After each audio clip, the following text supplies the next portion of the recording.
फिर हमारे जो आपस में संस्कार हैं वो हल्के हो जाएंगे प्रभु की कृपा से, क्योंकि ये परमेश्वर कबीर देव, ये परम अक्षर ब्रह्म हमारे प्रारब्ध में परिवर्तन कर सकता है, हमारे संस्कारों को हल्के करके उनको निमटवा देता है। अब क्या होगा, जैसे परमात्मा परम शक्ति है, ये हमारे संस्कारों को भी प्लस माइनस करके सेट कर देता है, इसलिए तो तभी तो हम सुखी होंगे। जैसे हमारे प्रारब्ध में कोई ज्यादा कष्ट है और उसको परमात्मा की भक्ति से, परमात्मा के आशीर्वाद से वो हल्की हो जाएगी। कहते हैं सतगुरु शरण में आने से आई टले बला, और जय मस्तिष्क में सूली हो वह कांटे में टल जा। अभी क्या परंपरा बनी हुई थी समाज में, अभी भी बहुत है, लड़की के विवाह को एक मुकदमा बना रखा था, एक समस्या बना रखी थी, और इसी कारण से बेटियों से नफरत बढ़ने लगी थी, क्योंकि उसके विवाह में बहुत खर्च की आवश्यकता, बहुत पैसे की आवश्यकता पड़ने लगी थी। ये लालची लोग दहेज के चक्कर में जुल्म करने लगे थे। और वो होता क्यों है, क्योंकि जैसे बहुत से ऐसे व्यक्ति हैं जो पैसे ले लेते हैं, देते नहीं, धोखा कर देते हैं, वो उनको अगले जन्म में वो देना पड़ेगा, ऐसे देना पड़ेगा मन मानो वो दामाद बनकर ले, वो देना पड़ेगा, और कई गुना हो जाएगा तब तक ब्याज ब्यूज लाग गए। तो परमात्मा की शरण में आने के बाद वही विवाह आज आप देख रहे हो, उस परमेश्वर की कृपा से परमात्मा ने हमारा ज्ञान हटा दिया। यहाँ पर बच्चों का विवाह करा दिया जाता है, और 5-7 भगत उनके रिश्तेदार आते हैं, घर वाले, और यहाँ आश्रम में उनका 10 रुपये खर्च नहीं होता। सिंपल रोटी जो रोज हम बनाते हैं वही खाएंगे। ये ड्रामाबाजी हमने नहीं करनी, बच्चों का संयोग परमात्मा जोड़ता है। हमारे इस नाटकबाजी से विवाह नहीं होता, विवाह तो मालिक ने कर रखा होता है। और वचन से बच्चे एक दूसरे से जोड़े जाते हैं। जो लाखों रुपए में विवाह हुआ करता था, यहाँ वो फ्री ऑफ कॉस्ट हो रहा है। तो संस्कार चेंज कर दिए परमात्मा ने, वो हमारा लेन देन खत्म कर दिया, और एक न्यारी उमंग होती है ऐसे सिंपल ब्याह करने में।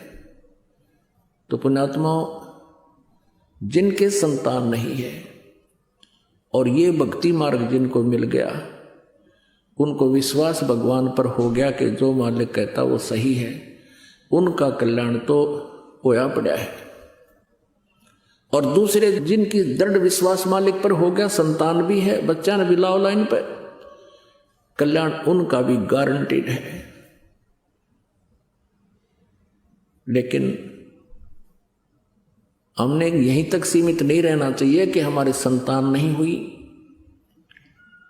यदि ये मार्ग ना मिलता, और जिन बहन विशेषकर इस बात को सहन नहीं करती, और वो सहन करना चाहे तो संसारिक लोग कोई ना कोई इंजेक्शन जरूर ला दे रोज या तीसरे दिन, या तो कोई पड़ोसन आवेगी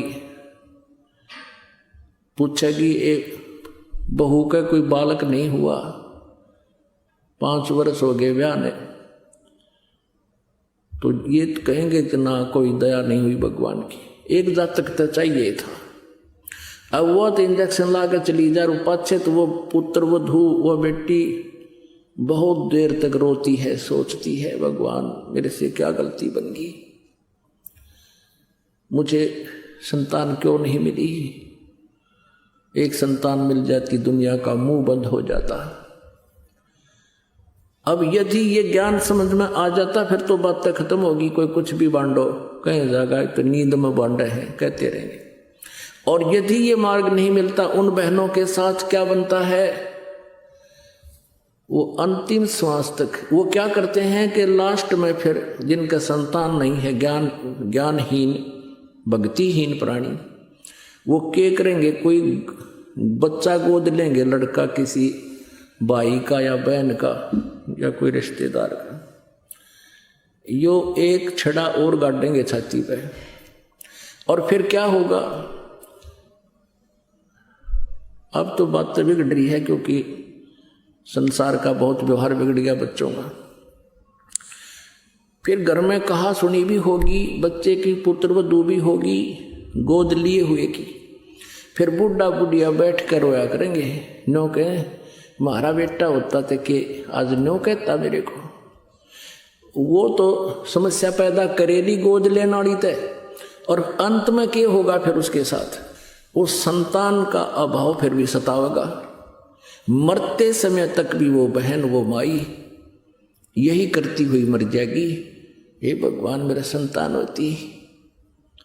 आज मैंने बहुत कुछ सुनना पड़ा जनता का। अगले जन्म में यु काल उसकी इसी दुर्गति करेगा, या तो कुतिया का जन्म देगा अगले 8 जाम एक कब्र में संतान तुम, या किते सुअरी की जुनी देगा।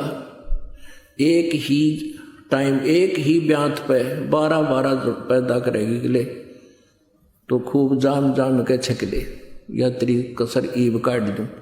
तो परमात्मा कहते हैं इस काल के जाल को समझो, परमात्मा ने जो भी कर रखा है उसमें संतुष्ट रहो और अपना पीछा छुटवाओ। मानुष जन्म पाए कर नहीं रटे हरि नाम, जैसे कुआ जल बिना फिर बनवाया क्या काम।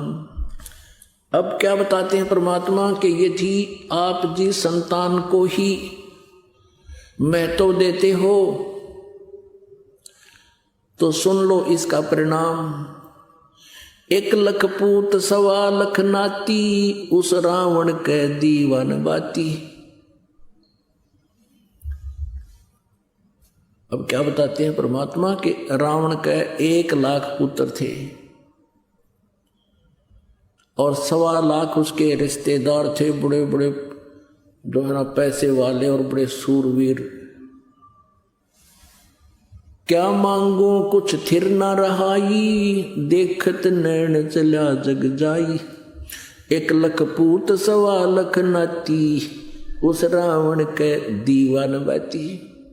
आप तो भगवान से एक पुत्र की प्राप्ति के लिए खाड़े कर रहे हो, एक आशा लेकर आते हो। परमात्मा बताना चाहते हैं कबीर साहब जी के उस रावण का 1 लाख पुत्र थे और काल ने वह भी खा लिए, उसका कोई दीवा लाने वाला भी शेष नहीं है। आज उसका दीवान बाती। इसलिए इस काल की व्यवस्था से अपने विचारों को ऊंचा उठाओ।